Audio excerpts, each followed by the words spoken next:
26 വർഷത്തെ വിശ്വാസം, ലക്ഷക്കണക്കിന് സന്തോഷകരമായ ദാമ്പത്യങ്ങൾ. കല്യാണം എന്നാൽ കേരള മാട്രിമോണി തന്നെ. ആഭരണ പ്രേമികളുടെ പ്രതീക്ഷ ഉയർത്തി വിപണിയിൽ സ്വർണ്ണവില കുത്തനെ ഇടിയുകയാണ്. ഇപ്പോൾ ആഭരണം വാങ്ങാൻ ജ്വല്ലറികളിൽ തിരക്ക് കൂടിയെന്ന് വ്യാപാരികൾ പറയുന്നു. അതേസമയം വരുന്ന ആഴ്ചകളിൽ സ്വർണ്ണവില $4400 തിരിച്ചു കയറാൻ സാധ്യതയുണ്ടെന്നാണ് വിദഗ്ധർ ചൂണ്ടിക്കാട്ടുന്നത്. ആഭരണ പ്രേമികൾക്ക് സന്തോഷ വാർത്ത. പ്രതീക്ഷയുയർത്തി രാജ്യാന്തര വിപണിയിൽ സ്വർണ്ണവില കുത്തനെ ഇടിയുന്നു. ഒരൗൺസിന് $5600 എന്ന റെക്കോർഡ് ഉയരത്തിൽ നിന്ന് 30% ഇടിവാണ് രേഖപ്പെടുത്തുന്നത്. നിലവിൽ $4000 വ്യാപാരം. സാധാരണയായി യുദ്ധസമാനമായ സാഹചര്യങ്ങൾ ഉണ്ടാകുമ്പോൾ സ്വർണത്തിന് ഡിമാൻഡും ഇരട്ടിയായി സ്വർണ്ണവിലയും വർദ്ധിക്കാറുണ്ട്. എന്നാൽ ഇത്തവണ എല്ലാം മാറിമറിഞ്ഞു. യുദ്ധത്തെ തുടർന്ന് സ്വർണ്ണവില കൂപ്പുകുത്തുന്നതാണ് കണ്ടത്. മാത്രമല്ല, ഈ ഒരു സാഹചര്യം സ്വർണത്തിന് തിരിച്ചടിയായിട്ടുണ്ട്. ജൂൺ അവസാനത്തോടെ ആഗോളതലത്തിൽ വലിയ തകർച്ച തന്നെയാണ് സ്വർണത്തിന് നേരിട്ടത്. നഷ്ടം നികത്താനും പണം കണ്ടെത്താനുമായി പല വൻകിട നിക്ഷേപകരും തങ്ങളുടെ കൈവശമുണ്ടായിരുന്ന സ്വർണവും വെള്ളിയും വൻതോതിൽ വിറ്റഴിക്കുന്ന കാഴ്ചയും കണ്ടു. ഇതും വിലയിടിവിന് ആക്കം കൂട്ടിയതായാണ് വിദഗ്ധർ പറയുന്നത്.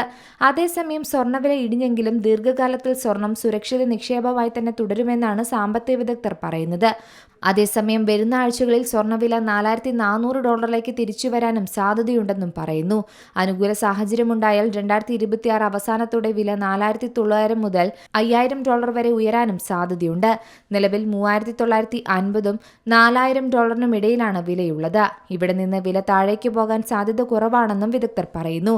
അങ്ങനെയാണെങ്കിൽ 1 ലക്ഷത്തിലേക്ക് സ്വർണ്ണവില പോകുമോ എന്ന ചോദ്യവും 80,000 50,000 എന്ന വിലയിൽ ഒരു പവൻ വാങ്ങാൻ പറ്റുമോ എന്ന ആഗ്രഹവും മലയാളികൾക്ക് സ്വപ്നമായി മാറുമെന്നും കരുതാം. മാത്രമല്ല, സ്വർണത്തിന്റെയും വെള്ളിയുടെയും വിലകൾ സർവകാല റെക്കോർഡുകളിൽ നിന്ന് താഴേക്ക് വീണു തുടങ്ങിയതോടെ രാജ്യത്തെ സ്വർണ്ണാഭരണ വിപണി വീണ്ടും ഉണർവിലേക്ക് എത്തിയിരിക്കുന്നുവെന്ന് വ്യാപാരികൾ പറയുന്നു. പശ്ചിമേഷ്യയിലെ രാഷ്ട്രീയ സംഘർഷങ്ങൾക്കിടയിൽ അനുഭവപ്പെട്ട നേരിയ അയവാണ് വലിയ കുതിപ്പിലുണ്ടായിരുന്ന സ്വർണ്ണവില ഇപ്പോൾ കുറയാൻ വഴിയൊരുക്കിയത്. ഇത് ഉത്സവ കല്യാണ സീസണുകൾക്ക് മുന്നോടിയായി സ്വർണ്ണവിലയിലുണ്ടായ ഇടിവ് ഉപഭോക്താക്കൾക്ക് വലിയ ആശ്വാസമാണ് നൽകുന്നത്. കഴിഞ്ഞ ജൂൺ മാസം തൊട്ട് സ്വർണ്ണവില താഴേക്ക് പതിക്കാൻ തുടങ്ങി. ഇത് സ്വർണ്ണത്തോടുള്ള ഡിമാൻഡ് വലിയ തോതിൽ ഉയർത്തി. കഴിഞ്ഞ ഏതാനും മാസങ്ങളായി കടുത്ത മന്ദഗതി നേരിട്ട ശേഷം രാജ്യത്തെ പ്രധാന നഗരങ്ങളിലെല്ലാം വിപണി സജീവമായ കാഴ്ചയുണ്ടെന്നും വ്യാപാരികൾ പറയുന്നു.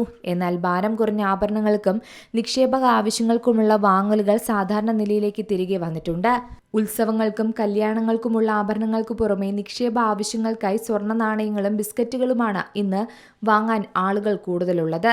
അതേസമയം റെക്കോർഡ് വില ഇനിയും കുറയുമോ എന്ന ആശങ്ക കാരണം സ്വർണം വിൽക്കുന്നവരുടെ എണ്ണവും തകൃതിയായി വർദ്ധിച്ചിട്ടുണ്ട്.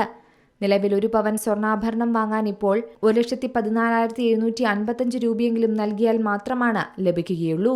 News desk C Malayalam news. ഏറ്റവും പുതിയ വാർത്തകളും വിശേഷങ്ങളും വിരൽത്തുമ്പിലറിയാൻ സി മലയാളം ന്യൂസ് എല്ലാ ഡിജിറ്റൽ പ്ലാറ്റ്ഫോമുകളിലും ലഭ്യം.